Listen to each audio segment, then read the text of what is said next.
mbokk yeeg xarit yi ñoo ngi leen di nuyu di am mbégte nag vraiment teewaat fii ci Tam Tam Vacances ci RTS 2 waaye xam ngeen nag nañu ko baaxee daan ko defee parce que nag Sénégal dafa yaatu am ay gox yu nga xamante ne bii faaw ñu visiter ko daaw gis ngeen gox yi nga xamante ne bii visiter woon nañ ko waaye ren nag dañu choisir benn secteur bu nga xamante ne bii unité yi dañ koy compter di ko compter waaye mbokk yi ci biir loolu suñu xarit madame Guèye Maymouna Sy dina ñëw ak yéen ci historique bi parce que nag historique bu jar a xam la. côté chiffre dañuy jàpp à partir de 1972 alors il s'est passé des choses ba en 1975 ñu commencé joxe parcelles yi en tout cas historique bi mbokk yi danañ ci ñëw très largement ak suñu xarit madame Guèye Maymouna Sy di taskatu xibaar defoon ci gëstu bu mag.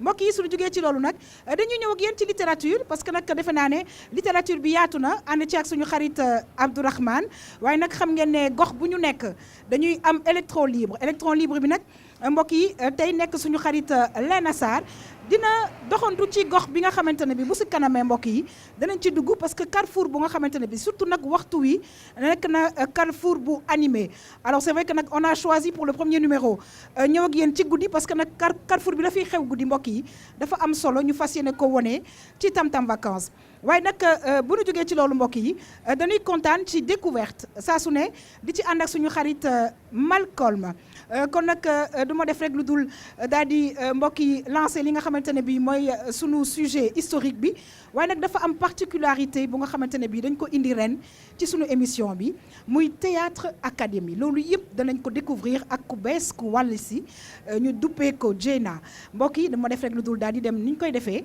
tey nag régie bi mi ngi ci côté bi carrefour bi danañ ci wax bu ci kanamee pour xool lan la ñu may mun a indil ci Parcelles Assainies mbokk yi ma dem daal di toogi sama plateau.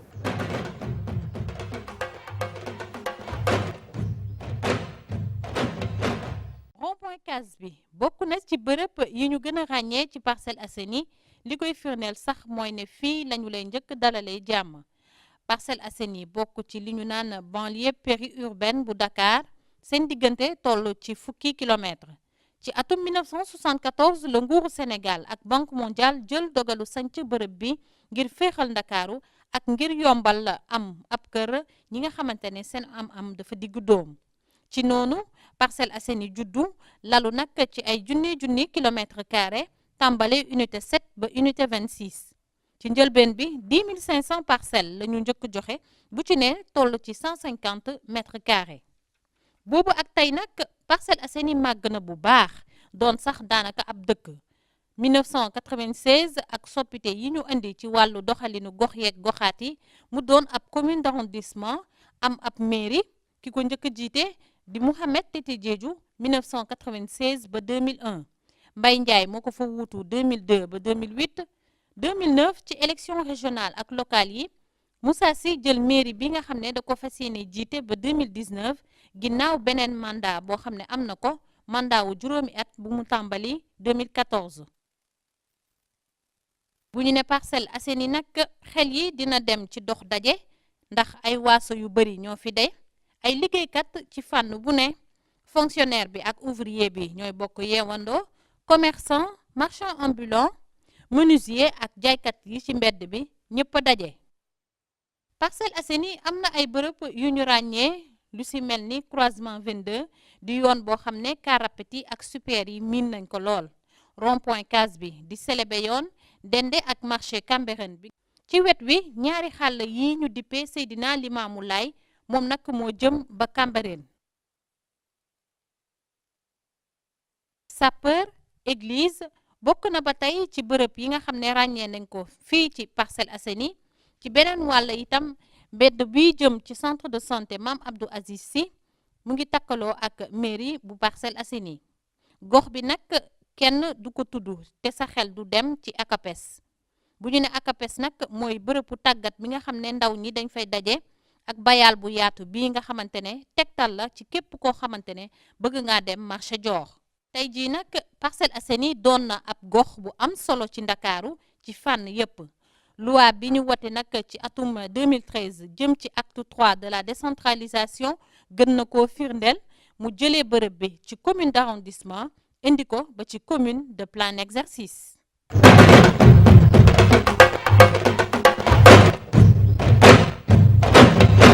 waaw wax dëgg yàlla may mun a saa soo ñu defee les gëstu dañu ciy kontaan di ci nuyu nag suñu xarit Thierno Dramé alors c'est vrai que ñi ngi tourner actuellement guddi na waaye tamit Parcelles Assainies la journée ça bouge alors yaa ngi koy wax première attribution quelques 10 000 mais dem na ba nekk commune d'arrondissement ba dem ba nekk leneen ak leneen en tout cas may ma jox la kàddu gi ñu gën a yaatal waxtaan bi ak suñu invité parce que nag la ñu war a wax c'est vrai que wane nga infrastructure yi et cetera mais je pense aussi qu'il y a des projets yu nga xamante ne bi ñi fi ne nekk nañ fi pour améliorer conditions de vie bu population yi.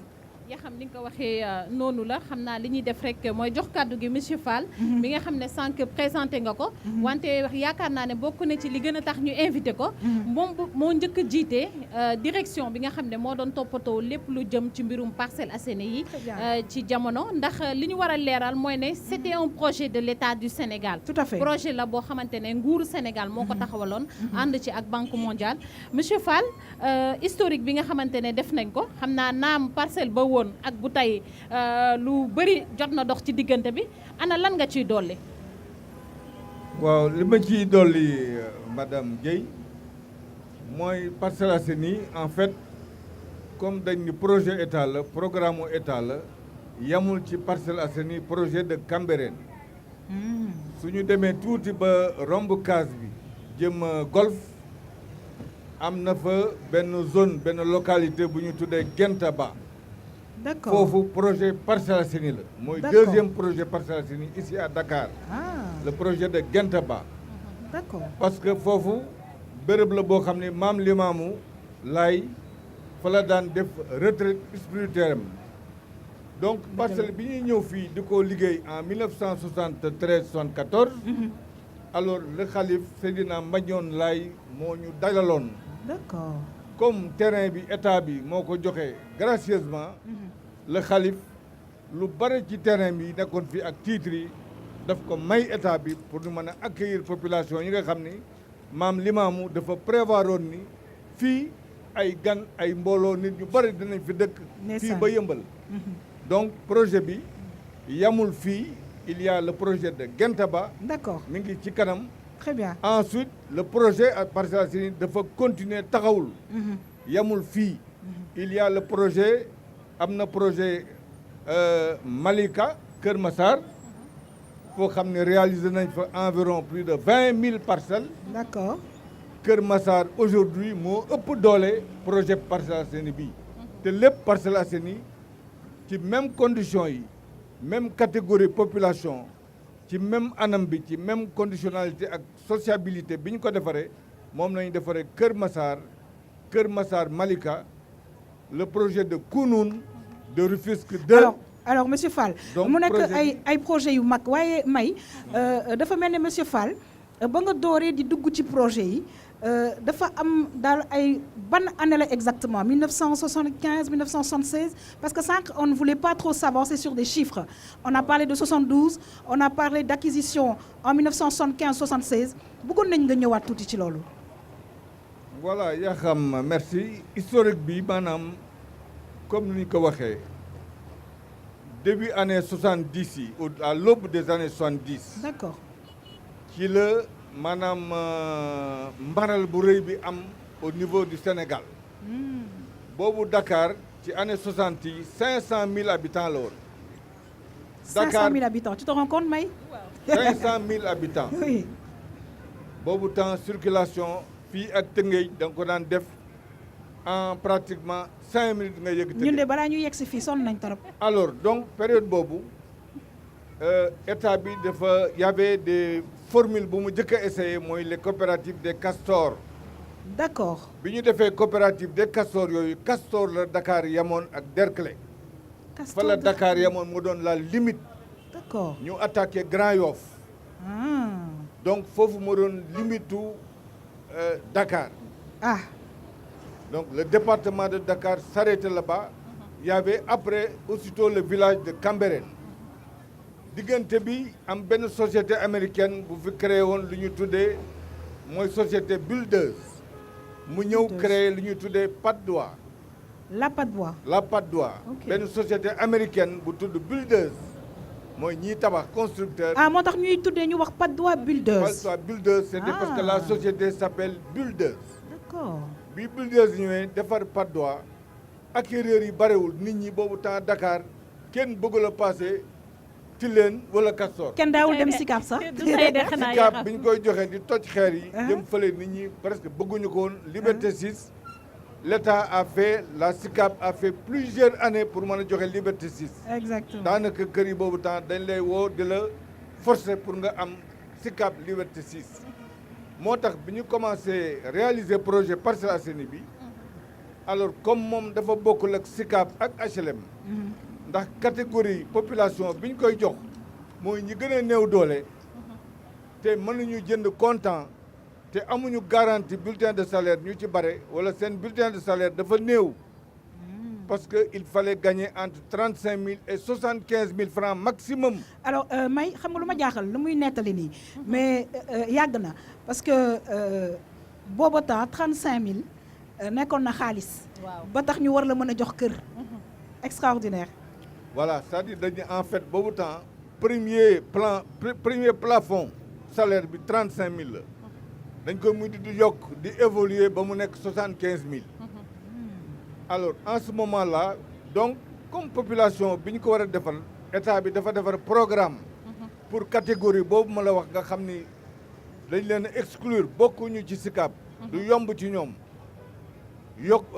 bokkuñu ci HLM du yomb ci ñoom ndax kër gu ñu tabax le coût dafay gën a cher donc ñooñu moo tax ñu jël leen créer leen programme spécial muy le programme la réalisation du programme national de Parcelles Assainies. alors monsieur Fall yaakaar naa ne fi nga dugg foofu noonu sax la ñu gën a ubbi ñu xuus si ñëwaat ci Parcelles Assainies def nañ taarix bi dellu si waat nga ci année yi mais ñu wax ci Parcelles Assainies ñi fi yeewoo Parcelles Assainies ñi fi dëkk déjà à peu près xam naa ne jamono yi suñu doon xayma xam naa dinañ ne ëpp na 100 000 personnes de yoo xamante ne ñoo fi yeewoo ñu gis tamit ne dafa nekk une zone boo xamante ne liy def charme bi mooy ne ñu bëri ñoo fi dox daje maa ngi koy wax sànq ci biir élément bi ci biir dox daje boobu nan ngeen def ba ki nga xamante ne amaana xëy na moo ëpp wërsëg keneen ki nga xam ne moom moo nekk ci secteur informel bi yaa ngi doon wax sànq ñu ngi rond point case bi gis nañ ne ñoom ñoo fi nekk fees fi dell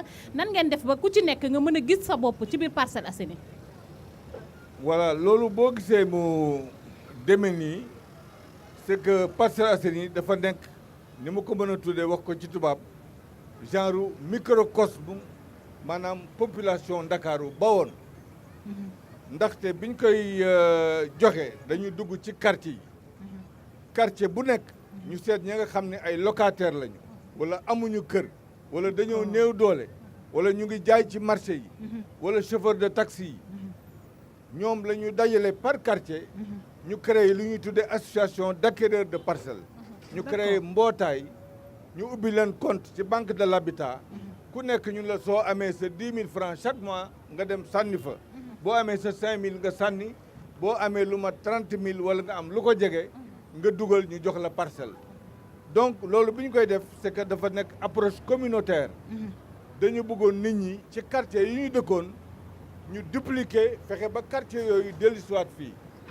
moo tax quartier bu nekk section yi ngay gis ci unité yi da ngay gis ñoo xam ni quartier Cëddeem la section bi Cëddeem la tudd. d'accord nga gis quartier boo xam ne mi ngi tudd quartier Jaaraama. nga gis quartier boo xam ne dafa tudd quartier Nimsaat buy quartier Nimsaat bu njëkk ba. bii ñu tuddee ko quartier section Angle Mousse. muy quartier yi nga xam ne moo doon juddoo bi li fi nekkoon. monsieur Fall y a eu quand même benn bataille may. bataille bi c'était quoi c'est que du ñi nga xamante ne bii rek amuñu woon les moyens je pense que vous vous êtes quand même battu pour que ñëpp dëkk si fii. parce que y a aussi voilà oui May. ma ne mooy li ma doon wax sànq ba ku nekk mën si gis sa bopp comme ni nga ko waxee sànq ki nga xamante ne fonctionnaire la keneen ki nga xam ne day liggéey ci secteur informel bi ki nga xam ne jàngalekat la ki nga xam ne day daan dooleem ba mu mun a ñëw gis boppam ci biir Parcelles Assainies mais xam naa ne yaa xam buñ tuddee parcelle sànq maa ngi koy wax case ba tamit duñ ci mën a bañ a wax ndax fa lañ toog nii bëggoon naa tamit mu ñëw si ndax li duuf ci nag li yëpp du xëj ni ci li waaw te fa nga xuus ndax électron libre mu ngi xaar découverte mu ngi xaar littérature mu ngi ñëw monsieur Fall ñu ñëw ci case bi bërëb bi ñu nekk lu waraloon turu case bi voilà case bi madame Guèye li ko waral moo doon bi nga xamee ni président Léopold Sédar Senghor créé na projet bi programme national des parcelles ba ñu commencé ko fii ba commencé joxe parcelles yi boobu temps ñu ngi joxe de unité 1 ba unité 6. D'accord. Moment boobu banque mondiale bi nga xam ni dafa financé woon maanaam les 2 tiers du projet. Ok. Sénégal financé le tiers ak les infrastructures hors site. Léegi président Senghor bëggoon ko inaugurer. bi mu ko bëggee inaugurer boobu fii benn àllu Kertendeng la y avait rien du tout. D'accord. Alors ci boobu temps. boobu la fekk boobu man maay directeur u Parcelles Assainies maa remplacé woon les premiers expatriés hollandais yi ko doon manager. waaw parce que les Hollandais ñoom ñoo fi hollandais le bureau NEDECO. Ok. ñoom la banque mondiale jëloon ñu koy gérer. man banque mondiale moo ma recruté woon. boobu le personnel était recruté et financé par la banque mondiale. D'accord. dañu logé woon projet bi ci biir OHLM. pour ñu mën a bénéficier seen techniciens yi ak seen experts. en matière d'habitat social. bi ñu ko waree Senghor waree ñëw fii inauguré ko. xamuñu léegi fu ñu koy accueillir.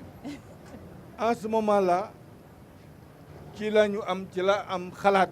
waaw. ni nañu créer benn infrastructure benn équipement. waaw. foo xam ni dinañ fa mën a daje avec l'ambassadeur des États-Unis. avec la mission de la Banque mondiale du secteur urbain. ak autorité gouvernementale yi nga xam ne ñoo waroon a daje. pour inaugurer ce projet wane ko jaay projet bi donc wane réalisation sociale. mais d'où le nom case bi c'était quoi exactement lan ngeen fi defoon. benn case la ñu fi defoon. ci la ñu daal di profiter. ok. jël ay entreprise ñu defar maquette ñu defar fii banque bi nekk. ci ginnaaw banque bi fii nii waaw. banque EGBS bi. ñu defar fi benn case bu rafet. case bu mag c'était en quoi. case bi c'était en tuile. en tuile d'accord. Ensuite, il y a des bâtiments, case avec des bureaux. Ensuite, même des agents, ils n'ont que de liggéey Parcelles Assainies. Fii ci case bi moo doon seen bureau. Fii lañ doon bujj sélectionné fii lañ doon def yëpp. donc case bi bi ñu ko créé ci la ñu profité l'ancienne route de Niayes mooy tali bi dem ba Golf. waaw tali bi baaxul woon.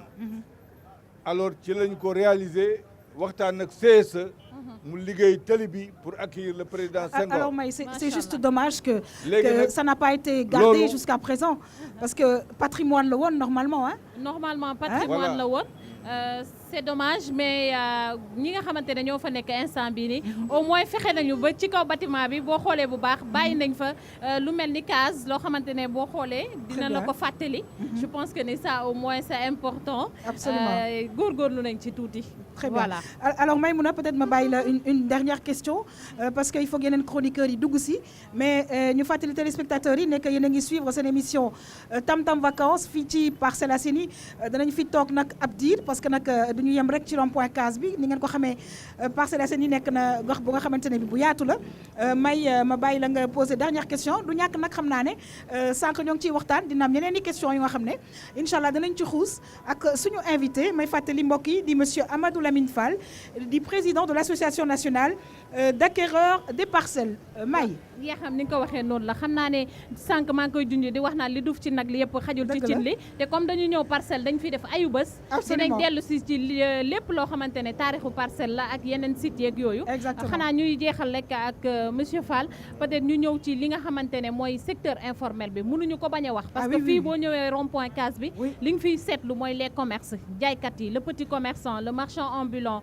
le tablier ku ci nekk yaa ngi daan sa doone pour jéem a am dara muy effervescence boo xamante ne dafay wone dimension économique bu Parcelles Assainies am. absolument côté boobu noonu ban appréciation nga ci am ak tamit surtout ban poids la am ci sa gis-gis. c'est-à-dire loolu madame Guèye yomb na expliquer parce que dans la conception ni ñu concevoir Parcelles Assainies ak catégorie maanaam attributaires yi nga xam ne ñoo doon éligible ñi ci ëpp doole comme ni ma ko waxee auparavant mooy le secteur informel. tout à fait. ñi nga xam ni en fait c'était pas des fonctionnaires. ou des salariés ñoo ci gën a tuuti. donc secteur informel bi ñu bare nekkoon ci marché yi nekk ci secteur informel di liggéey dañ ci profiter ci jamono yooyu. dugg ci section yi d'acquéreurs yi genre coopérative de quartier yi. ba am parcelle. donc ñi fi dëkk ñëpp ñi fi ëpp les 2/3 boo koy seet au moins c'est alors comment dirais-je des membres du secteur informel. Oui. On l'a Donc vu. ñooñu nag comme commerce rek la ñu xam. seen njaboot xam commerce. Et on sait que en fait dëkk bi on avait prévu également ay équipements socio-économiques ak ay emplacements yoo xam ne dina mën a permettre que les gens ne puissent pas se déplacer. des parcelles pour aller chercher ce service à Dakar. Très bien. moo taxoon léegi ñu yaatal alors ces parcelles à cas, usage commercial ba tax ñooñu secteur informel bi ëpp fi doole. Très bien. En tout cas, may li ñu mën a xam ne daal mooy fii ñu nekk ci case bi en tout cas ça bouge non seulement la journée mais ça bouge la nuit et je pense qu'il faut quand même encourager la jeunesse qui est là parce que c'est une jeunesse boo xamante ne bi ñi ngi góorgóorlu ñi ñuy wax rek jeunesse góorgóorlu ñu leen di ñaan nag lépp barkeel Maïmouna on te retrouve inchallah demain pour yeneen i leeral toujours ci gox yi nga xamante ne bi dañ ciy nekk ma fàttali ne dinañu toogani ab diir fii ci Parcelles Assainies c'est toujours un plaisir de te recevoir parce que ay xam-xam lañ ñuy jëlee te ci li ñuy indil madame Guèye Maïmouna Sy ñoo ngi lay gërëm di la sant bu baax a baax en tout cas sañse bi rafet na madame Guèye. merci beaucoup Yaxa maa ngi lay sant di la gërëm bu baax a baax sañse bi nag Ara Création la moom moo fi jaar moo si jàpp Ara Création bëgg bàyyi mu ngi nekk centre de bopp en face rue 5 numéro téléphone am di 77 557 52 84 ñu koy remercier bu baax a baax jox de téléspectateurs yi rendez-vous demain ci beneen gox ci biir Parcelles Assainies. ñoo ngi lay gërëm di la sant bu baax a baax madame Guèye Maïmouna Sy mbokk yi nag du ñu def rek lu dul daal di xuus ci émission spéciale vacances émission Tam Tam di fàttali nag ne gox yu bëri incha allah RTS 2 dana fa taxaw parce que dañ ko diggee woon ak population bi dañu ne encore plus proche de vous moo tax saa su ne ñuy gën di jege suñu population gis ngeen nag nañu ñëwee tey fii ci case bi di fi rencontrer suñu ay compatriotes vraiment ça bouge nit ñaa ngi liggéey ñuy encourager ñëpp encore une fois waaye nag ci biir émission tey bi mbokk yi dañ ci fas yéene aussi ànd ak suñu xarit Abdourahmane moom nag saa su ne littérature la ñuy indil ñu xool tey fan la jëm ak ñun dellu nag moom itamit seq waxtaan ak ki nga xamante ne bi mooy sunu invité di monsieur Amadou Lamine Fall mbokk yi madame dellu siwaat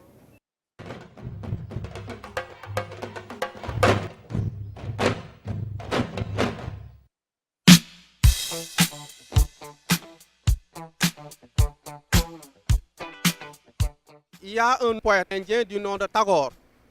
Tagore, bi ñu ko laajee à quoi dit tes œuvres devenues, il ne leur appartient pas de signifier comme elle je me tais.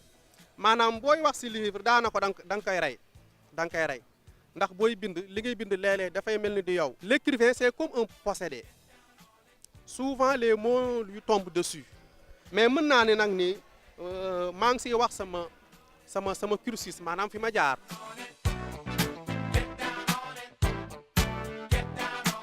dañoo nekk société sénégalaise boo xamante ni si dañ naan sax société bu baax la dëgg la société bu baax la am na ay valeurs mais am na si ay mbir yoo xam si ni aussi war nañ koo xoolaat lu mel ni trahison lu mel ni intérêt nit ñi léegi dañ lay xool ngir intérêt dañ lay xool ngir li nga am dañ lay xool ngir li nga xam alors que nit ki l'essence de l'homme pour moi c'est ce qui importe.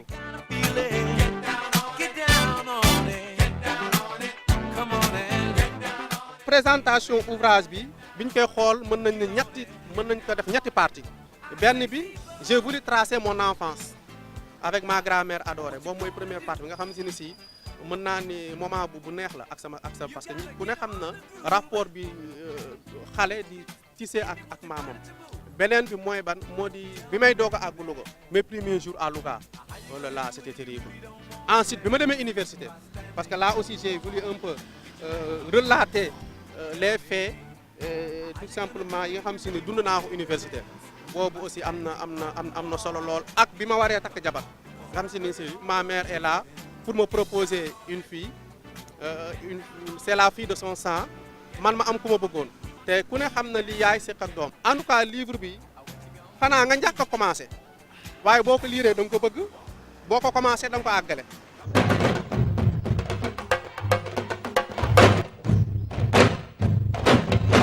defe naa nag loolu la ñu sopp ci téere lire ko bëgg ko commencé ko yeggali ko mbokk yi laata nag may ñëw ci Abdourahmane damay dellu rek ci sunu invité parce que titre livre bi dafa ne maintenant que j'ai grandi waaw maintenant que Parcelles Assainies a grandi lan la ñu mën a wax. waaw yaa xam maintenant que les parcelles ont grandi sont devenus adultes. Mais wax naa leen ko tout à l'heure parcelle yamul fii dafa continuer. Très bien alors daal mooy extension bi. ci continuer boobu. dama ni y a les Parcelles Assainies de Kaolack. Il y a les Parcelles Assainies de Thiès. Très bien. Il y a les Parcelles Assainies de Saint-Louis. Il y a les Parcelles Assainies de Nioro. Les Parcelles Assainies de Dagana. Et le programme se poursuit. Très bien alors loolu yëpp ci Sénégal parce que yaakaar naa ne ci defar suñu dëkk la Abdourahmane maa ngi lay nuyu di la dalal jàmm c'est toujours un énorme plaisir à chaque fois di la recevoir tey nag ñu dajee ak yow fii ci rond-point Case bi sànq maa ngi koy wax Maïmouna rond-point bu animé ñu gis nag ne que la jeunesse sénégalaise bouge et on est content justement de ce titre bi ñu indil tey muy maintenant que j'ai grandi. Oui, maintenant que j'ai grandi, comme ni nga ko waxee d'abord yaa xam maa ngi lay nuyu man c'est un énorme plaisir. Très grand. Oui, très grand ma toog fii et voilà fii boo fi toogee da ngay sentir énergie bi. Oui. De nos villes. Exactement. La jeunesse de nos villes ça vibre et dafa lay inspirer quoi. Alors je pense que comme tu l'as dit bu fekkoon ne Parcelles Assainies mën na wax. wala mu doon nit wala mu doon écrivain buy bind. waaw waroon na mën a bind livre bi. exactement maintenant que j'ai grandi. mu doon benn histoire boo xamante ne auteur bi ñëw nañu dafay raconter ay jaar-jaaram. xam nga gis nga du hasard. président Senghor am projet Parcelles Assainies. parce que création ville création artistique la d'abord. et tout c'est à la fait même chose. je suis d'accord. parce que il faut nga am vision. maintenant il faut nga imaginer ko il faut nga xalaat ko.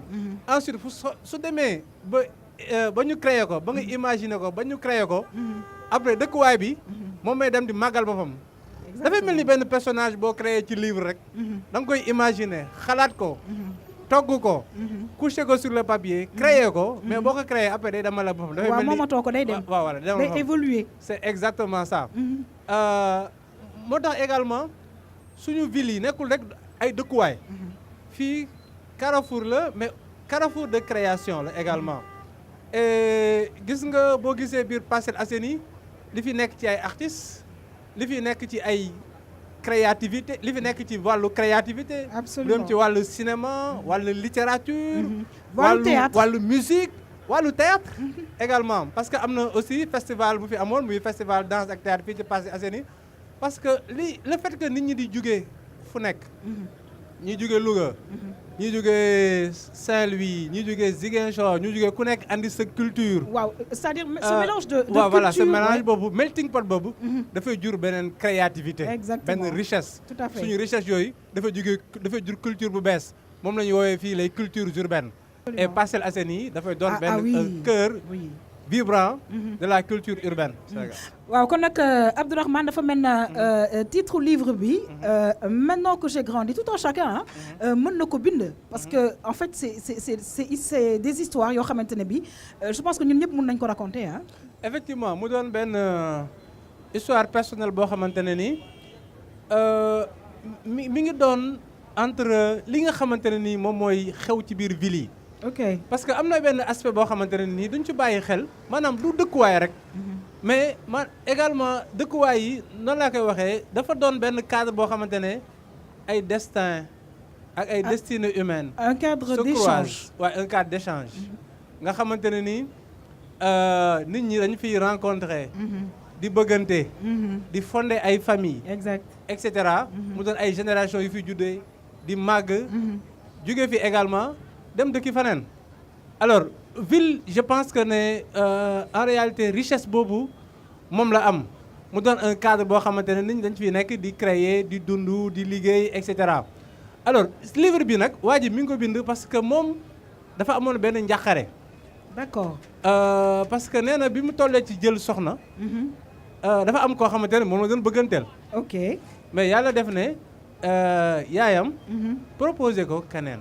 ah ça arrive mu doon souvent benn dilemme boo xamante ne nii moom la war a moom la war a résoudre alors muy doon genre problème yoo xamante ne aussi dañ koy fekk fii nga xamante ne nii mooy Parcelles Assainies. Je te laisse justement voilà à l'attitude de poser des questions à monsieur Fall. Alors mu doon muy soulever ay questions yoo xamante ni maanaam nit ñi moom moo leen di concerné.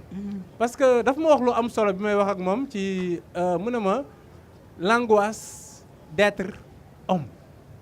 alors mu doon benn question philosophique bu am solo l'angoisse d'être homme danañ ko war a mën a traduire mooy ñi nga xamante ne nii moom la ñuy gis fii ñi nga xamante ne dañuy xëy suba parce que dépense daf leen war. parce que en tant que homme en tant que góor dafa am lu leen war ci seen biir kër. En tant qu'homme et femme, hein? En tant que homme Parce que là, ici, on voit aussi beaucoup de femmes. Hein? waaw peut-être que homme bi dañ koy jël homme def ko. Je pense grand H. H majuscule. Exactement. nga xamante ne moom moo leen war ci seen dëkkuwaay yi. nga xamante ne dañoo war a mooy comme peut-être Parcelles Assainies bi ñu koy doog a sanc ñi nga xamante ne nii dañoo waroon fay pour am kër am suuf am kër tabax ak dem ci biir.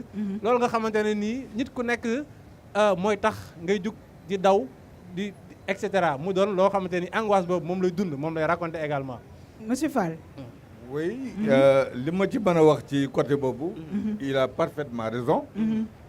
Parce que en fait alors li gën a exaltant dans la vie. gën ci neex. gën ci palpitant. di am ay souvenirs yoo xam ni daf koy maanaam yoo xam ne day ancré dans ta mémoire doo ko fàtte mooy l'enfance. Tout à fait. L'enfance période bi ngay vivre. mu wax ko ba wax ci livre bi may dégg Louga. fi mu nekkee xale avec sa grand-mère. effectivement cette insouciance. Exactement. exubérance boobu. Tout à fait. alors liberté boobu xale di am. loolu dafay moom la ñuy tuddee ce qu'on appelle exaltance. mais une fois que nga devenir majeur. Waaw.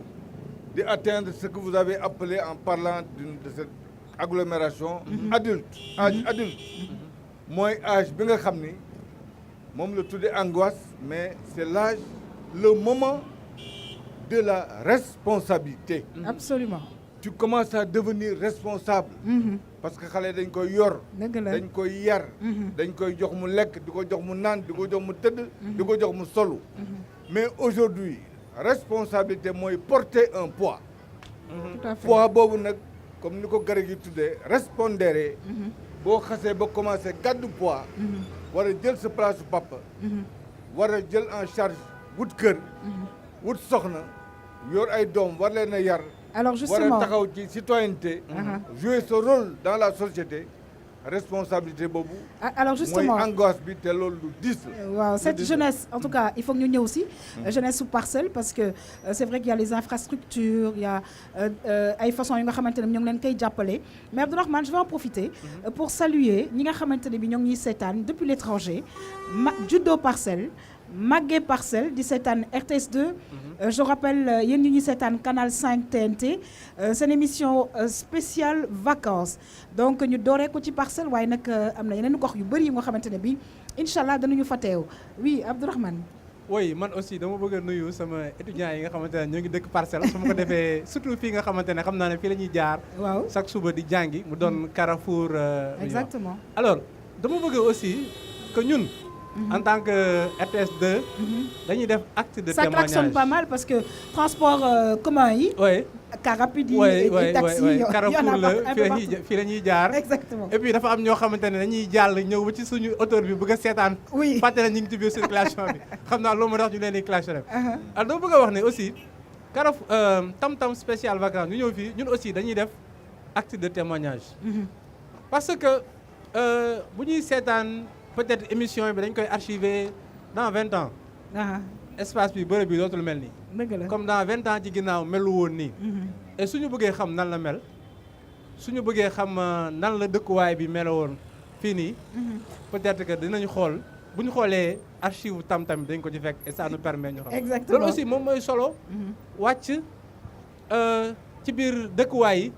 xool nan la ñuy dundee. nan la tëree et cetera parce que dafay doon loo xamante ne dafay évoluer avec le temps. Alors c'est vrai que nag Abdourahmane dinañu dugg ci biir Parcelles Assainies parce que dinañ fi toog encore quelques jours donc dinañu am ay reportage yu mag yu nga xamante ne dinañ ko fi def waaye ma bàyyi la un dernier mot ou message par rapport à livre bi nga xam ne moom nga nañu indil tey. J'adore le titre hein, Maintenant que j'ai grandi. Et une dernière question à notre invité monsieur Fall. Alors monsieur Fall man dégg naa ko muy wax projet bi à la naissance est-ce que projet bi aussi bàyyi woon nañ ci prévoir nañ ci benn espace culturel est-ce que amoon na benn lieu boo xam ne dañ nga woon jagleel fii daal ne fii espace culturel la woon. Voilà projet bi en fait amul pratiquement lu mu prévoirul parce que dañu wax 26 unités de voisinage mais dañu prévoiroon li ñu tuddee un grand centre. D'accord. mooy fi nga xam ni sapeur pompier bi fa la nekk. fa la commissariat central bi nekk. fa la le grand marché de l'unité 17 nekk. foofu également il y avait un cinéma qui était prévu. D'accord. Il y avait donc le centre socio-économique. Il y avait la mairie. Il y avait tout un tas. Il y a la SONES, la gare routière. dégg nga il y avait le terminus Sotrac. la Sénélec. donc le centre de santé Dabakh Malik. Donc ça c'est le grand centre. D'accord. Où maintenant il y a été confiné l'ensemble alors des services sociaux de base yoo xam ne dañ koy soxla. Très bien. Indépendamment de ça, dans chaque unité il y a une école primaire. Ensuite il y avait c'est important l'éducation ouais. Dans chaque unité 26 unités yi bu nekk am na école primaire. D'accord. Ensuite am na 6 postes de santé. am na également lu mat 2 centres de santé yu mag.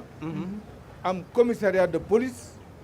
Alors pratiquement on avait prévu beaucoup xam naa ne alors des structures socio-économiques, des équipements effectivement yoo xam ni ça pouvait permettre ak des espaces, des terrains de sport, le stade xam naa infrastructure yi yëpp Inch'Allah dinañu ci dellu siwaat. Voilà, en tout cas Abdourahmane maa ngi lay remercier. Merci beaucoup. dinañu dellu siwaat ak yow ci littérature toujours ci Tam Tam Vacances. Inch'Allah. Parce que dafa am solo. Alors une question pour toi. Maintenant que tu as grandi, qu'est-ce que tu peux me dire? Maintenant que j'ai grandi. Oui. Je suis content wala fier de transmettre. Parce que c'est important. C'est ce qu'on fait, que ce soit ici à Tam Tam ou dans les activités d'enseignement. Et li ñu jot a am wala li ñu jot a xam. ñu koy bokkoo ak nit ñi di ko transmettre. Alors on va continuer ici à Tam Tam à raconter le grand roman des Parcelles Assainies. Parce que c'est un roman comme nous l'avons dit de 26 chapitres. Absolument. Et voilà, ce sera l'occasion semaine bi di ñëw ñu raconter duggaat ci biir histoire Parcelles Assainies. Alors Abdourahmane, ça a été un plaisir de te recevoir. Un énorme plaisir. Alors comme toujours. à mon tour de dire maintenant que j'ai grandi. Alors j'ai tout simplement choisi comme la RTS2 d'être plus proche de nos populations. Encore plus proche de vous le ñu wax. RTS2 et c'est ce que nous allons continuer à faire. Merci beaucoup Abdourahmane. Merci Je te retrouve la semaine prochaine. Yéen ñi seetaan ñoo ngi leen di sant di leen gërëm di leen fàttali nag nee nañ ngi jot ci canal 5 bu TNT waaye nag dafa fekk na nag sama xarit Léna Sarr moom mi ngi fii ci vraiment rond-point Case bi comme ñun ñëpp. Alors Léna dinañu xool dans quelques instants exactement où elle se trouve Léna.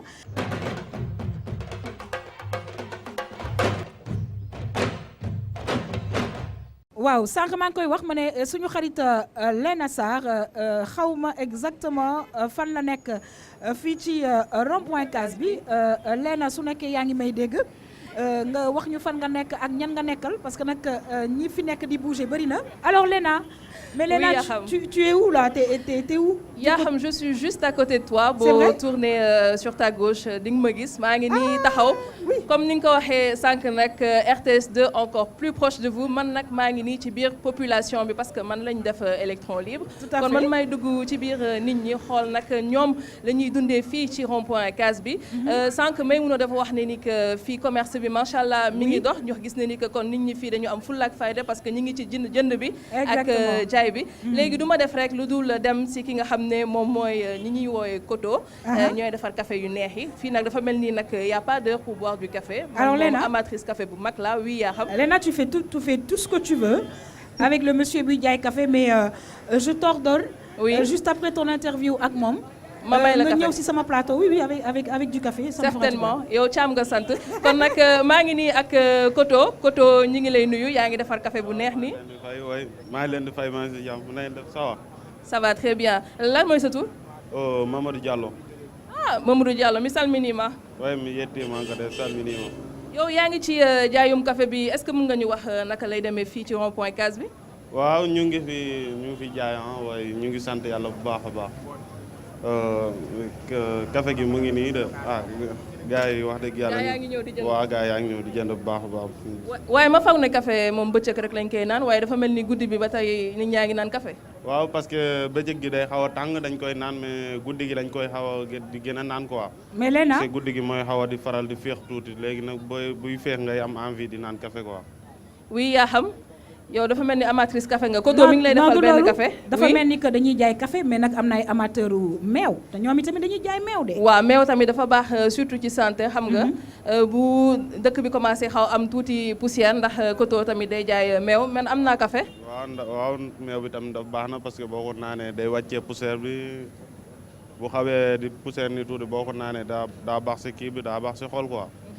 Koto nga defaral yaa xam beneen café maa ngi ñëw léegi ñu dem rek ba tey xuus ci ñi nga xam ne moom mooy population bi ma gis nag macha allah benn soxna bu yanju loolu soxna si na nga def.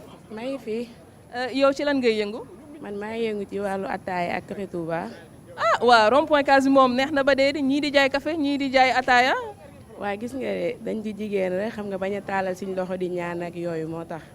kon daal mën nañ wax ni waa Parcelles moom fulla ak fayda mi ngi ci ñoom ba mu mat sëkk. waaw waa Parcelles moom macha allah am nañ fulla seen bopp gëm nañ seen bopp tamit gëmuñ lu may dóor waar rek dimbale seen bopp ak seen i waajur ñoom daal loolu lañ gëm. tabarfakàlla macha allah ñu continuer ba tey gis ngeen fi mu nekk nii nag c'est l'été ñu ne tam vacances maa ngi nii di ñàkk waaye teewul dinaa naan ba tey li nga xam ne moom mooy café bi ma Koto defaral. ma xuus ba tey yaa xam ci biir population bi gis nga ni nga koy gisee nii nit ñaa ngi fii toog ñi ngi ci mbedd bi di fexlu ma gis benn sëñ bu taxaw yow moom coupe du monde bi jeex na de waaye ba tey yaa ngi supporté. bien sûr maa ngi supporté kay. ban équipe la nii. bon kii may Bayern la ça se voit que ne Allemagne yi moom laa doon à part le Sénégal Allemagne moo doon sama équipe. waaye Allemagne moom daa xaw a lajj nag de ci coupe du monde bi. waaw bien sûr mais loolu nag xam nga en général coupe du monde moom. toujours équipe bi nga xam ne moom moo koy jël pour la dernière fois bu dellu si waatee bon équipe yëpp dañ koy préparer loo xamante ne bi en général dafay métti ci moom en plus de ça aussi des fois day tombeek bon équipe bi xaw a vieillir tuuti mais de ce fait que la prochaine fois bu ñu ñëwee avec la jeunesse je pense que dina baax bi yoon incha allah. yow amateur football nga est-ce que fii rond-point CAS bi am na ñuy football fii. bon rond-point bi non bon fii moom en général boo fi ñëwee je pense que li nga gën a gis moom mooy ay affaire de jaaykat oto yi bon loolu daal moom moo fi gën a bari que ay football kat. yow di ngay football. bon daan naa ko def nag mais jusqu'à présent léegi moom lu may football bareetul mais comme dama nekk si côté enseignement bi bon dinaay def ay EPS ak samay ay élèves yu ndaw des fois fële ci terrain bi. waaw dinaa ko def. jaajëf sëñ bi ñu continuer ba tey yaa xam dem ci toujours population bi ma dem ci sama mbokku jeunes yi asalaamaaleykum na ngeen def sëñ yi yow looy daw yow xanaa séeréer nga séeréer ñemewul caméra noo tudd mi ngay daw jàppal foo daw jëm waa dafa mel ni nag ñii samay jaamu séeréer lañ ñoom ñemewuñu caméra yaa xam. kon nag damay jéem a xuus ba tey gis naa fii nag cere te xam naa ni yaa xam yow macha allah lekk rek nga bëgg waaye jaaykatu cere bi moom nekk fi du ma def lu dul jënd ko fi 100 francs indil la ko ci plateau bi ak li nga xam ne moom mooy ataaya bi kon yaa xam ma rendre le l'antenne. waaw ñu ngi remercier Léna Sarr peut-être parce que c'est une Sarène donc j'ai même pas reçu fii ma toog un café mais ce sera certainement après alors dañuy peut-être laata ñuy recevoir beneen chroniqueur bi laaj rek monsieur Fall parce que maa ngi gis activités yi sànq maa ngi ko doon bëgg laaj leena alors c'est vrai que ça bouge alors est-ce qu'à un moment donné de la nuit ça s'arrête? Non yaa xam fii dafa am une particularité boo xam ni dafa jaaxal ñëpp. D'accord. Fii au niveau de la case moi je pense que jusqu'à 2 heures du matin. Ah. boo fi ñëwee alors les activités sont intenses. Jusqu'à 2 heures. Jusqu'à 2 heures. Et ça continue. Léegi c'est vers 3 heures du matin. la boutique yi tëj. la nit ñi commencé ranger. D'accord. Ça c'est la particularité des Parcelles Assainies. Très bien alors information bi aussi c'est assez important parce que jënd beeg jaay bi day continuer ba 2 heures jusqu'à 3 heures du matin alors je rappelle que ñu ngi fii ci rond-point case bi mbokk yi ci Parcelles Assainies alors c'est vrai que sànq ñu ngi koy wax côté culturel bi c'est assez poussé est-ce que le théâtre am na aussi wàll bu mag fii ci Parcelles Assainies monsieur Fall? waaw fii le côté culturel am na fi importance bu bare doole parce que tout à l'heure comme ni ko kii doon waxee l'écrivain là le professeur. Alors fii c'est un melting pot. Tout à fait. Alors donc il y a beaucoup d'artistes. Beaucoup d'artistes musiciens. Bon. Le théâtre côté théâtre. Côté théâtre bi. Également il y a des troupes.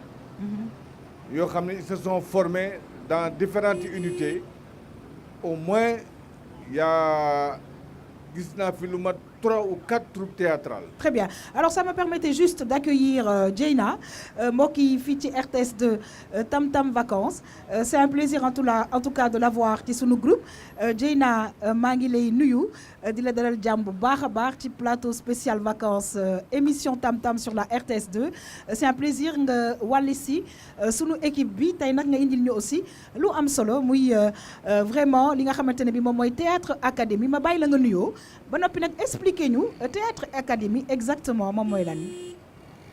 yaa xam jërëjëf merci beaucoup ci accueil bi ngeen ma def seen équipe bi kontaan naa trop rejoindre leen xamante nañu depuis ay années maa ngi leen di suivre depuis très longtemps tabaarkalla macha allah maa ngi leen di remercier ci li ngeen di def mbooloo bi gis nañ ci njëriñ donc di leen ñaanal ngeen continuer ci jàmm ak salaam donc di commencer ci bismillahir rahmanir rahim juste pour vous expliquer théâtre académie bi lan la c'est projet bu nga xam ne que dama ko commencer depuis des années dañu doon dem au niveau des banlieues des quartiers populaires Parcelles Rufisque Fass dem ci écoles yi nga xam ne que c'est des écoles publiques ñu regrouper ay xale jël ay étudiants yi nga xam ne que dañu bëgg théâtre seen xol pendant des années ñu ngi ko doon def et man ma leen doon former naka la ñu defee mise en scène de théâtre pour xale parce que c'est dañ koy adapter ndax ni ngay jàngalee xale mu def théâtre c'est différent que ni ngay jàngalee mag xale bi moom moo gën a muus moo gën a mën a adapté wu et daf koy dimbali permettre ko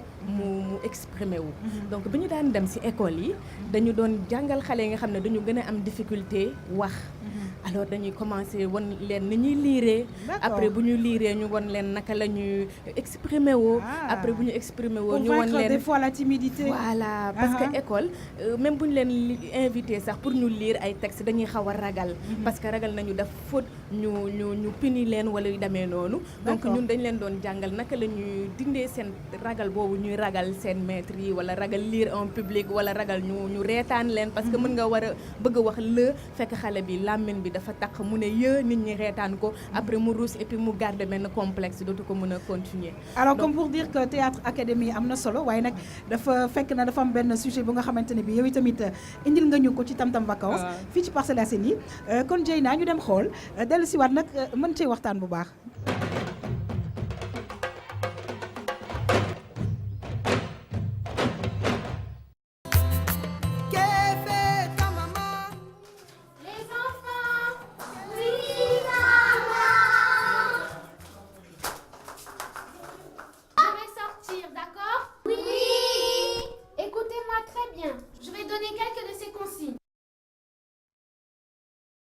Si on cogne à la porte, écoutez la voix. Si vous n'êtes pas sûr de la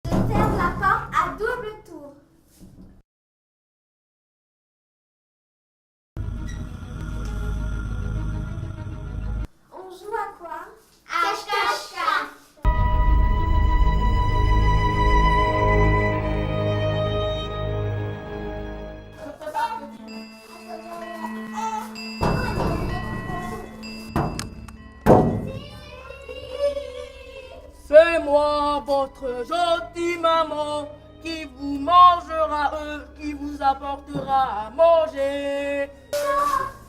Attendez, qu'est-ce que maman avait dit? D'écouter la voix. Est-ce que cela ressemble à la voix de maman? Non! Mais voyons, ouvrez mes petits michouis, je veux dire, mes gentils enfants que j'adore. Non! Oh, sacre bleu, ils sont trop intelligents ces petits michouis là. J'ai une idée, je vais changer la voix. Non! C'est Lady! C'est moi, votre gentille maman qui vous apporte à manger. Montre-nous ta pâte blanche. Je vais vous manger. C'est pas possible, comment ils sont intelligents. Bon, cette fois-ci pour les duper, je vais rendre ma pâte blanche en mettant un peu de farine. C'est moi, votre gentille maman qui vous apporte à manger et ma pâte est blanche. Montre-nous ta pâte blanche. Tu viens t'enfiler. Je vais vous manger.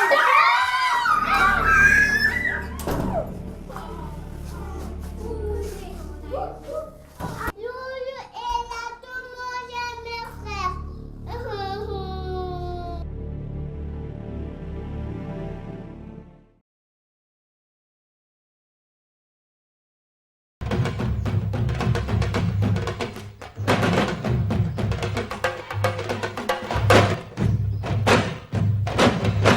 waaw en tout cas dañuy kontaan ci Dieyna la nga ñu indil théâtre académie alors c'est vrai que ñi ngi ko def en français dinañ ko adapté en wolof mais nga ñëwaat ci parce que je pense que loolu yëpp ay njàngat lañ ciy am ci xale yi aussi. effectivement liñ koy problème bi actuellement mooy nekk dañuy rencontrer ay situation de kidnapping xale yi ñuy sàcc xale yi di taxawaalu ci mbedd mi donc on s'est dit que nañu jël par exemple benn fable ñu jàngal ci xale yi ñu jàng naka la ñuy sécuriser seen bopp ci biir kër yi ñuy des ci biir kër yi ñuy tëj seen kër bu seen yaay génnee bàyyi leen ci biir kër gi nañu tëju nañu xam naka la ñuy protéger wu ndax yaay ji balaa ñuy dem dañuy bàyyi ay code koo xamul bul ko ubbil maanaam ku la nax ne la kaay ma yóbbu la fii wala kaay ma may la tàngal nga dem boutique bu ko topp tu vois donc yooyu yëpp la ñu nar a développer ci vacances yi parents yi ñu ngi wax ne que dañu bëgg a bokk famille yi ñu ngi naan dañu bëgg a bokk parce que sujet bi dafa intéressant ñëpp am njàqare ak lu leen metti le fait que xale yi ñu leen di kidnapper donc c'est bien que à travers Théâtre Académie parents yi ak xale yi di mën a jàngat naka yan code la ñuy mën a teg seen kër pour que xale yi di éviter ñu leen di sàcc wala ñuy réer ci mbedd bi ak yooyu mais bu soobee yàlla dinañ ci dellu si waat mais benn bi yoon en wolof ñu waxtaane ko en wolof on va débattre ci thème yi nga xam ne que ñu ngi koy wax ci journaux yi yëpp fan yi voilà très bien alors monsieur Fall gis nga pièce de théâtre bi nga xamante ne bi vraiment ñu ngi ci jëm ak xale yi waaye moo am ay njàngat yu am solo parce que je pense que aussi côté éducation bi daf ci am solo ci wàllu théâtre et je pense que c'est valable pour tout le monde d'ailleurs. Voilà comment dirais-je ki théâtre bi ñu seetaan léegi bu xale yi je pense que initiative la boo xam ne dañ ko war a encourager. Absolument. dañ ko war a gën a vulgariser. alors ba presque kër yëpp. maanaam famille yëpp mën a dugg ci kër yëpp. xale yi mën ci jànge parce que les jeunes xale yi ils sont dotés d'intelligence. dañu yeewu. alors donc li enseignement la boo xam ne par rapport au phénomène de société bi ñuy rencontré.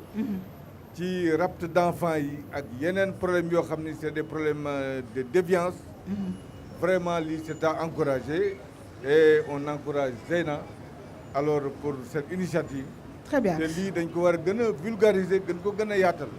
alors Dieyna alors c'est vrai que nag non seulement ñi ngi leen di vraiment wax faites attention mais je pense que c'est aussi le moment à travers justement façon théâtre yi dugal ay valeurs yu nga xamante ne bi quelque part peut-être xaw nañ ko perte et à travers le théâtre je pense que on pourra quand même se rattraper.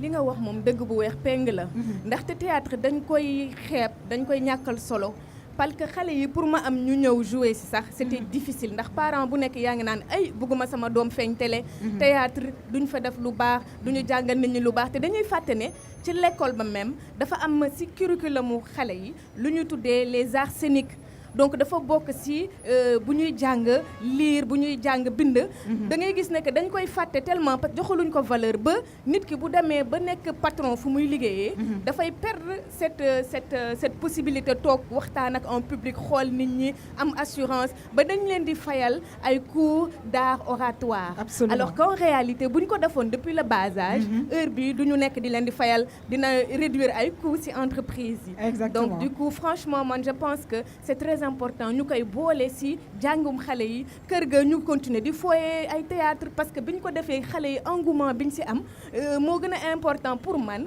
jeu tablette yi tu vois ñu dellu un peu dans le passé apprendre à se socialiser donc pour man théâtre du juste xeex dóore wala li nga xam ne dañ ciy delee lu bon au contraire toujours lu baax rek lañ ciy alors wàllu banlieue bi justement parce que tey RTS2 mi ngi fii ci Parcelles Assainies alors wàllu banlieue bi ci théâtre boobu nga xamante ne bi ñi ngi ci jàngalaale xale yi ban wàll la ci banlieue bi am. ah banlieue bi nag am nañ ci wàll bu bëri. am naa benn xarit bu nga xam ne moom j'ai beaucoup travaillé avec lui dans le passé. Pape Maïssa Gueye la tudd théâtre de rue la yor. D'accord. Et égal dañuy faral di regrouper wu di wax ci ay thèmes yu importants comme les enfants de la rue. D'accord. Comme le désarmement mooy zone de guerre yi ay Casamance ak yooyu. Également institut français day faral di def ay pièces de théâtre pour xale yi. Tout à fait. am nañu également le centre culturel Blaise Senghor.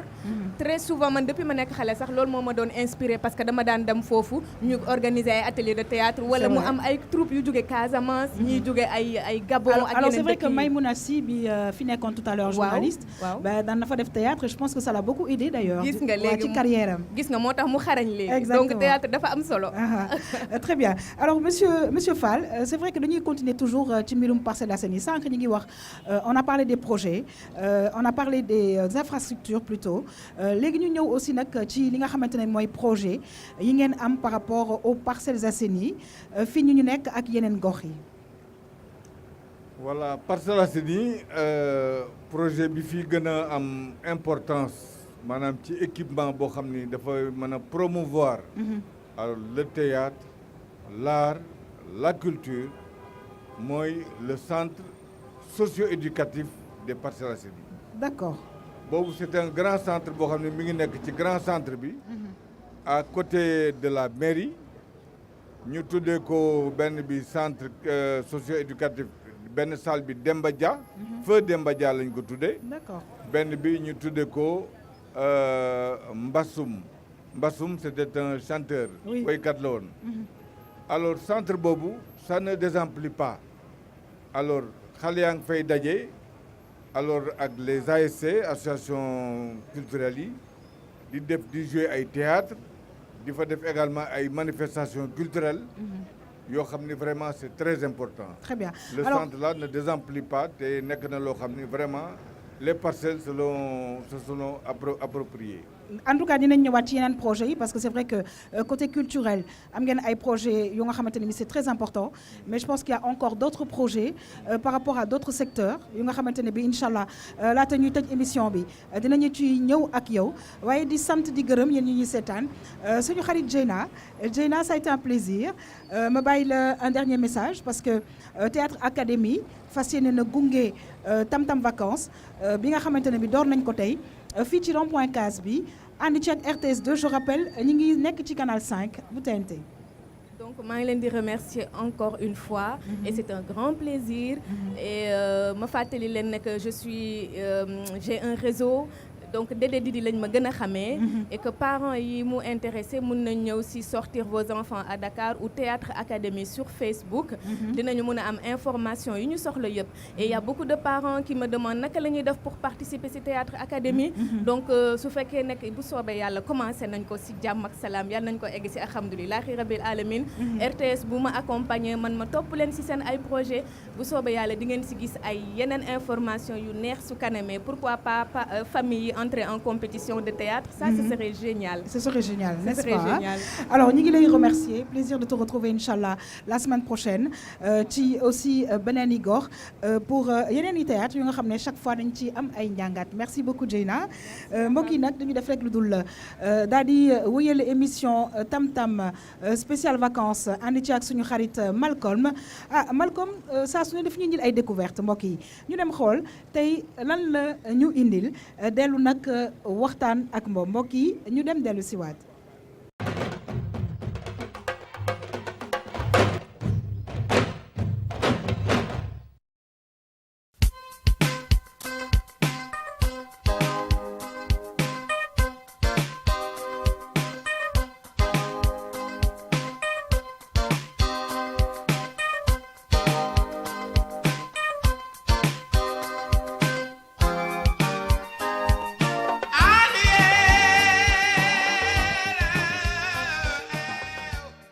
Salaamaaleykum tout le monde, salaamaaleykum RTS 2, salaamaaleykum Malcolm, ziar naa leen donc maa ngi tudd Flexi Djily sama tur artiste la donc musique la tàmbalee par la suite ma am amour pour art décoratif ak abstrait donc voilà quoi pour tàmbale di nuyu ñëpp nag bismillah. nekkoon naa Modou quand même j'ai tout vu hein parce que aventurier ngay doon aventurier xam nga boo nekkee Modou donc dama sob donc doon naa dem si boutique tubaab bi seen expo yi di xaar ba guddi seen éclairage xam day nice guddi quoi su ko defee ma ñëw sàcc idée des fois da ngay gis benn décoration bu nice tu vois donc noonu laa commencé si art bi en même temps di liggéey si usine bi foofu su ma wàccee guddi tamit def ni tubaab bi pour mun a xam seen culture donc voilà après ma créé benn groupe musique tamit foofu en même temps melting pot bu tudd Nubian Nexus donc ma nekk si lépp l'homme aux 14 métiers xaw ma 24 métiers donc voilà dimbal na ma si communiquer ak nit jaay sa art échanger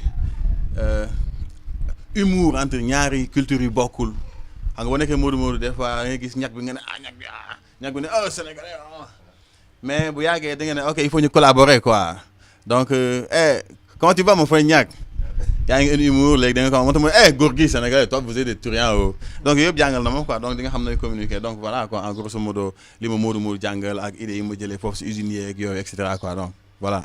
flexi laa tudd flexibilité la parce que dama mës a wax ne du ma yem si benn affaire quoi man dama doon football ab ma bàyyi football dem basket ba léegi maa ngi basket jékki-jékki dugg si rap jamonoy PBS jamonoy ku bëgg naa ak Demba donc ma gis groupe de danse ma ne damay danse yaa ngi comprendre donc voilà quoi jàng ba bac tamit continuer ne ok sonn naa si études yi damay voyager donc bàyyiwuma dara quoi man lépp laa essayé.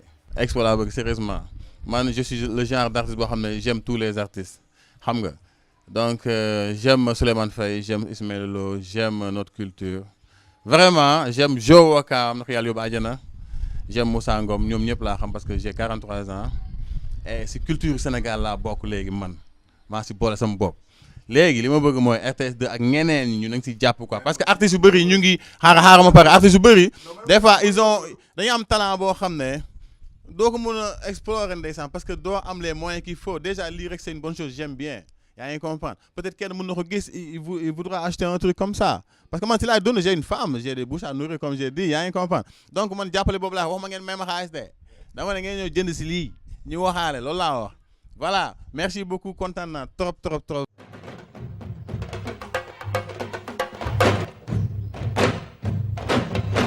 Alors, c'est ça aussi les vacances. Hein. Écoute, c'est un artiste. Hein.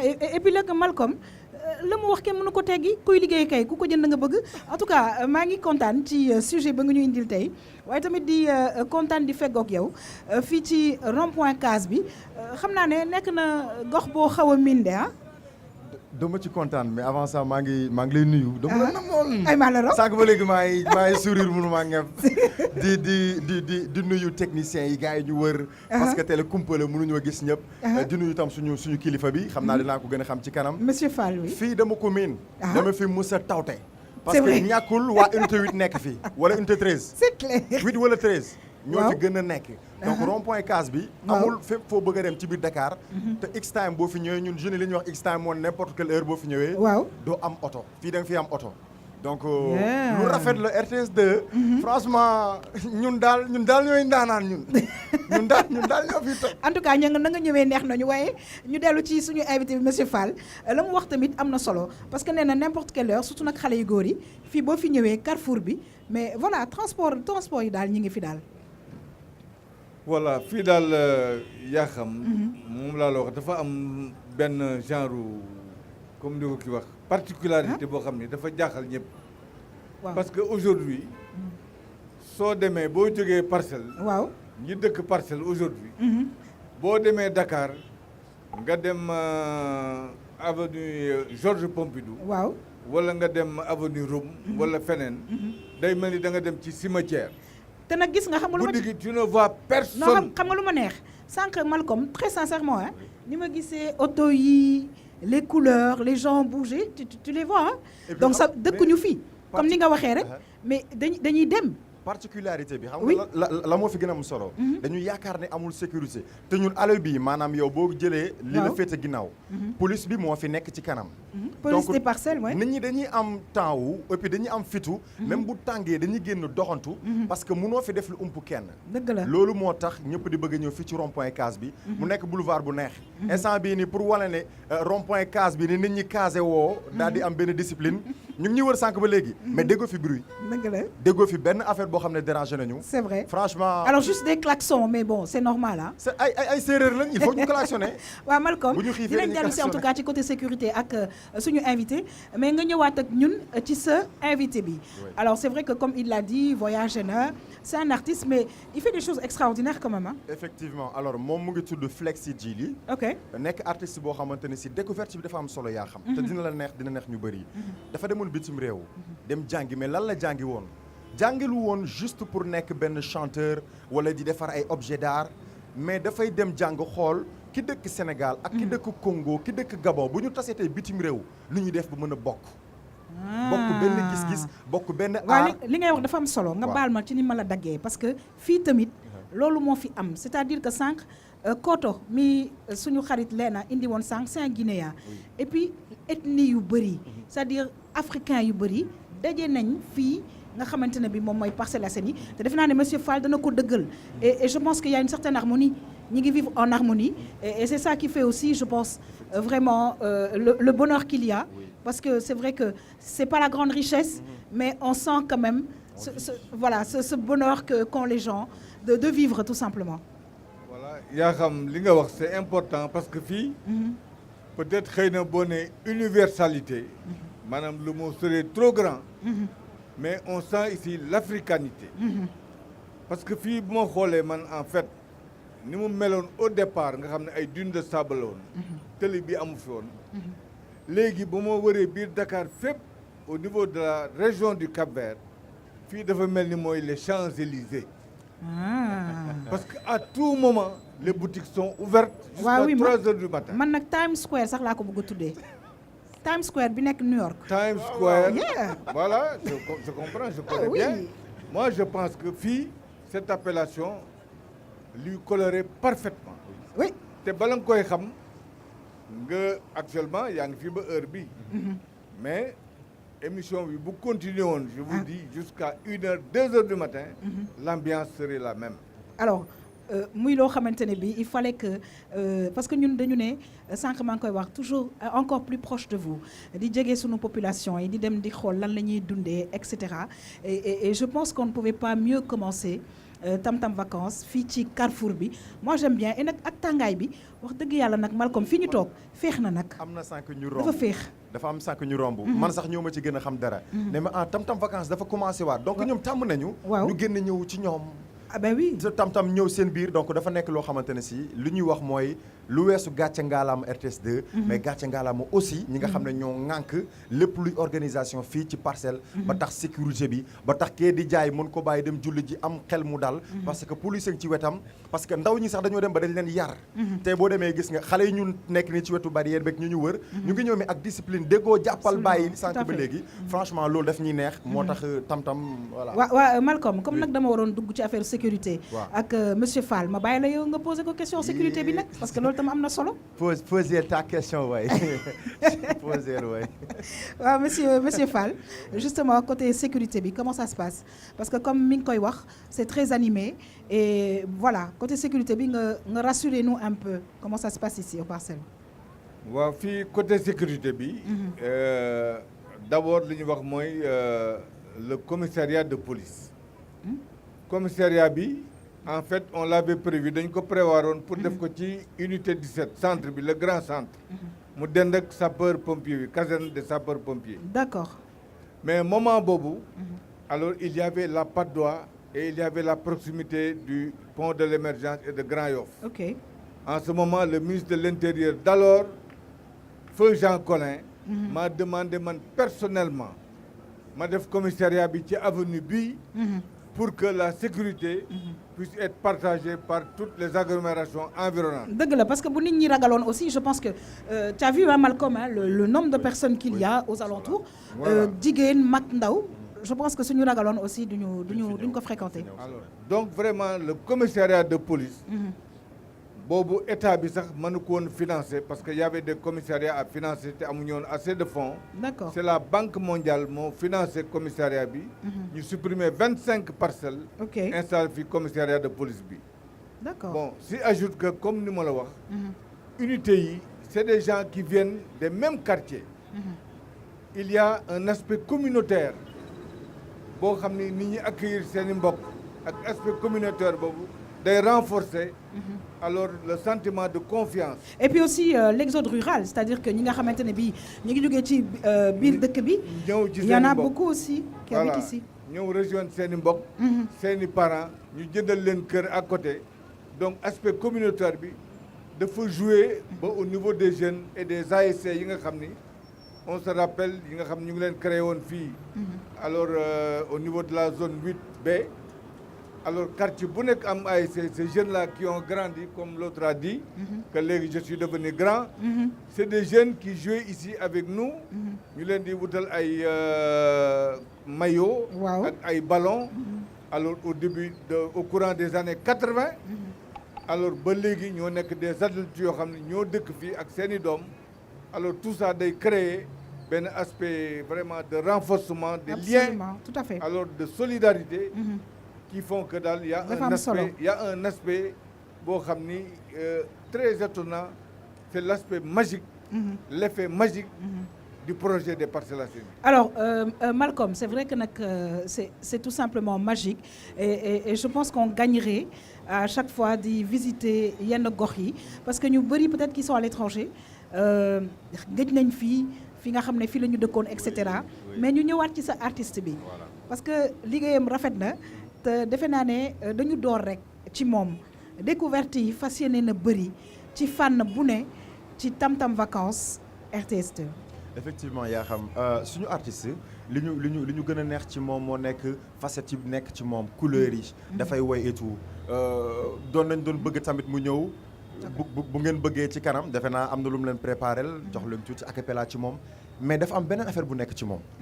mooy dem na ba fi nga xamante ne si dañ fay denc ñi nga xam ne seen xel dafa xaw a paan tuuti ñi nga xam ne dañoo am feebaru xel day dem ba di liggéey ak ñoom. yamatul foofu.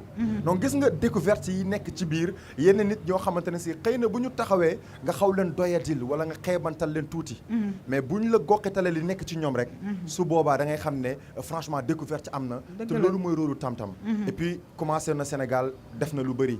ay ñoom DJ Awadi ay ñoom Marema ñoom ñëpp liggéey nag ñoom mais Flexi dem à un moment donné mu daal di fas soxna li mu wax mu ne beneen partie bi nekkoon ci moom mooy côté artiste mais peintre et tout moom la tàmbali di fësal ba yenn objets yi da koy def ci ay calebasse ak yi demee noonu. waaw mais tu sais qu'on a une émission que présente Karine Joannel nga xamante ne bii dañ ci invité ay artistes Maïmouna est là et je pense que dinañ ko jéem a programmer pour jël ko parce que koo xamante ne bii war nañ ko war a fësal. bu baax loolu moom lu ñuy neex la parce que comme que RTS2 moom dafa jël am couleur yu bëri moom tamit day baax mu ñëwee ci loolu donc man na côté bi ma gën a neex ci moom mooy côté waykat bi Flexi bu fi doon jeex bu wayee yaakaar naa ni kaas bi dina soppaliku mbaar mi. Très bien. ndax boobaa bu woyee di ngeen kontaan. Alors Monsieur Fall, dañuy terminer avec vraiment les grands projets sur tous les plans des Parcelles Assainies parce que sànq yaa ngi koy tudd Parcelles Assainies yemul fii am na ci région yi et cetera mais est-ce que actuellement il y a des projets en cours par rapport au sport, par rapport à la culture wax nga ko, par rapport à autre chose et puis les infrastructures parce que gis nañ ne population bi day yokku. Alors je pense que voilà, il y a des choses aussi à améliorer. Voilà, tout à fait. Fi mu nekk il y a des projets yoo xam ni c'est en cours. Déjà la commune est en train à un projet pour réaliser beneen commissariat. OK. Un poste de police. D'accord. Pour yokk renforcer sécurité bi. Loolu c'est un projet qui est en cours. D'accord. Alors il y a sur le plan sportif le nouveau stade qui bientôt va être inauguré. OK. Kooku projet la. Il y a également sur allée bi nga xam ni mooy allée bi jëm Cambérène. OK. Alors je crois qu'il y a un grand centre commercial. OK. Qui va être ouvert. Alors très bientôt. Alors, donc je pense que il y a toujours des idées. Alors boo xam ni les responsables surtout au niveau de la commune de plein exercice ñu ngi koy xalaat pour mën a yokk les équipements socio-éducatifs et sportifs. Très bien. Parce Alors, que toujours c'est une population boo xam ne day gën a yokk. Et aussi particularité beneen bi c'est une population très jeune. Ouais, léegi nag ci vacances yi on parle de jeunesse ci vacances yi qu'est-ce que vous avez prévu pour les enfants et côté jeunes est-ce que vous avez prévu aussi de les aider maanaam jàppale leen ci ay fànn est-ce qu'il y a des moyens de financement pour les femmes et cetera. Voilà fii je crois que déjà problème bi nga touché fii dans chaque unité boo demee au minimum am na un grand groupement féminin am na fa. D'accord. Benn association de féminine boo xam ni dañuy participer au développement di wut ay financement. D'abord par leur propre effort. D'accord. Ensuite état bi mi ngi leen di accompagner. OK. Bon donc am na aussi la fédération des groupements économiques des Parcelles Assainies. C'est une fédération. Qui regroupe vraiment des milliers de femmes. D'accord. Alors ñu ngi liggéey dans des volets bu nekk cuub côté beaucoup de volets ñu ngi ciy liggéey état bi mi ngi leen di aider tant soit peu la mairie mi ngi leen di accompagner et également des bonnes volontés. ci vacances yi ñu terminer loolu pour les enfants. Vacances yi nag en fait je pense que là il faudrait que ñu rapprocher wu également de la commune. Alors parce que nous sommes alors à côté d'une plage, les parcelles alors sont à proximité le long alors des parcelles, maanaam le côté nord lépp plage la. Donc maintenant il va falloir que ñu gën a renforcer. Des plages autorisées? C'est des plages pratiquement non autorisées mais les gens y vont. D'accord. Seulement il faut des maîtres nageurs et des surveillances pour éviter que les jeunes alors ne puissent maintenant se déperdir wala dugg ci géej gi lab. Alors yooyu parcelle ñu ngi jànkoonteeg moom tous les jours. di surveiller les jeunes leen xool pour ñu bañ a dugg ci géej gi ñuy toog ci biti di wax ak def seen ay. manifestations feexlu daal. di feexlu voilà. Oui Malcolm. Voilà ñun ndaw ñi dañu dem ba xam ne plage Malibu bi ak niñ fa defaree pont bu bees beeg yooyu xam nañ ni autorisé guñ oto jaar fa. am na ay vidéo yoo gis ci internet bi depuis démb. xale yu bëri dañ fay dem maanaam ndaw ak ñu mel ni ñun. léegi 6 heures xam nañ ne maître nageur dañuy wàcc. bu ñu wàccee ñu profité ñëw kenn du leen surveiller te foofu noonu ndox yi dañ fay claqué wu. bi day jugee nord bi jugee sud ñuy dalante. ce qui veut dire nit mënu fa fay et day am ay gàllankoor yu bëri. gis nañ liggéey bi ñu ciy def. mais 18 heures comme que ndaw ma mënoo ko tere daal day ànd ak tuuti copte. bu ñu demee 6 heures ñu daal fay am ay gàllankoor. donc doon na ci baax même sax bu 6 heures passé. Merci pour l'information mu am ñeneen tamit waaw. vidéo yi mu ngi daw depuis démb et puis baax na lu mel ni parcelle nga xam ne ñu ngi koy surveiller mais xam nga rek nit moo dëgër bopp loo indi surveillance Malcolm day bàyyi ba ñëpp daw ñoom ñu ñëw surtout ci lëndëm bi def fa naka sudul noonu wak yi demee noonu et puis di fa fay foo xam ne bon à savoir ndox bi day jógee fii beneen bi jógee fële muy dal loolu nit mënul percer mënul ci fay day am courant alors Malcolm vraiment ñi ngi lay sant yow tam di la gërëm ci information yooyu parce que je pense que monsieur Fall li ñu saf mooy ñun c'est notre jeunesse la jeunesse sénégalaise et je pense que cas yu mel nii alors c'est bon à savoir pour tout simplement jël ay mesures loolu tamit c'est important monsieur Fall. Moi je pense qu'il a raison wax na dëgg parce que loolu dafa nekk actuellement une nécessité absolue parce que surveillance bi am jusqu'à 18h guddi gi boo demoon léegi à l'unité 15 fële c'est plein de jeunes ñuy feexlu ñu ngi toog ci plage et toujours il y a eu des accidents souvent mu arrivé donc li mu wax je pense que il faut que les autorités aussi bien municipales ak autorités yi nga xam ne ñoo nekk fii ci biir parcelle ñu jéem a réfléchir en rapport avec le sous-préfet avec maintenant le commissaire de police jéem a xool naka la ñuy def ba gën a renforcer le dispositif sécuritaire pendant la nuit. Tout à fait. Extrêmement important. Alors, oui Malcolm, tu as une dernière question? Non. Très bien. Alors monsieur Fall, ma bàyyi la nag nga lancer un dernier message parce que émission Tam Tam Vacances numéro bu njëkk ñu defee ko Parcelles Assainies dinañ fi toogaat ab diir mi ngi waaj a jeex ñu bàyyi la nag nga lancer un dernier message. Alors c'est vrai que Parcelles Assainies c'est énorme mënuñu def le tour mais je pense que historique bi nit ñi seetaan dina am lu ñu ci jëlee waxtaan bi nit ñi dinañ am lu ñu ci jëlee bu subaa ñu dellu siwaat am ci yeneen yu ñu xuus yeneen découverte yu ñu def et cetera ak yeneen rubricaires yu nga xamante ne bi dañuy ñëw ñoom itam ci seen wàll dugg ci gox yi pour ñu mën a gën a xam Parcelles Assainies monsieur Fall. Voilà donc yaa xam d'abord ma leen di remercier à nouveau di saluer alors initiative bu RTS2 bi émission bi c'est une émission boo xam ni en fait mesuré wu leen son importance. Ah merci. parce que looy def ci àddina alors pour doomu aadama la donc doomu aadama yi il faut nga jege leen.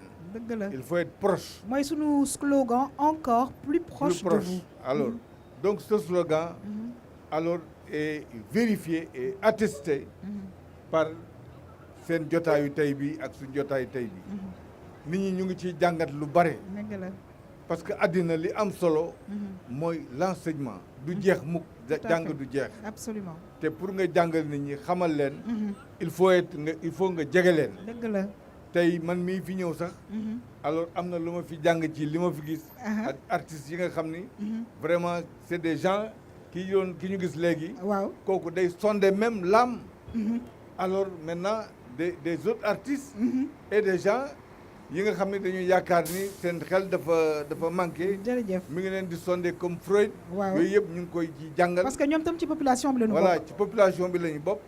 donc aspect yooyu yëpp feeñ na.